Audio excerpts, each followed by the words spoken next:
Hey guys, thanks so much for joining us today. Going through some frequently asked questions here, and today we're talking about CPR training, first aid, AD training, and is this class offered in multiple languages? So a lot of the question we get is Spanish, right? So do you have a Spanish instructor? Do you have Spanish classes? Do you have anyone who's bilingual that can really help support this? So you really want to make sure that when you're booking a training session, if there is maybe a language barrier or there's issues with language that you have to address, make sure you call that training provider ahead of time and ask those questions. Don't just, sign up for a class, because there's a good chance you might not get the service you actually need. I am, and we are grateful and very grateful to have two bilingual instructors under our organization that can support that. But again, not every company or training provider can do that. So with that said, you do want to call ahead and make sure that for language barriers, if especially more or less the Spanish in our region here in Pennsylvania, you ask ahead to see if that is an option.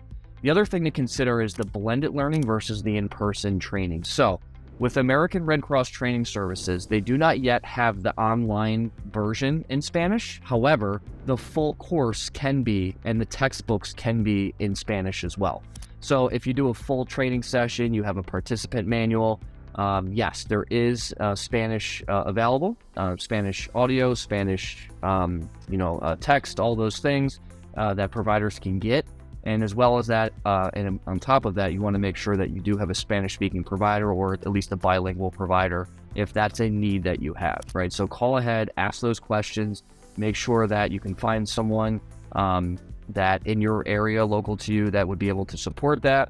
And then again, also make sure that you're taking the correct type of program that you would need to make that accommodation, right? So hopefully you guys enjoyed that and maybe learned a little bit something there about, how language barriers can affect CPR training. Obviously, we want everyone to be inclusive and make sure that everyone can get the training that they need. We just want to do our due diligence and homework, really, just to make sure that you can have a local provider that can do that for you. So if you have any questions, feel free to reach out. Hopefully you guys enjoyed the video today. Thanks.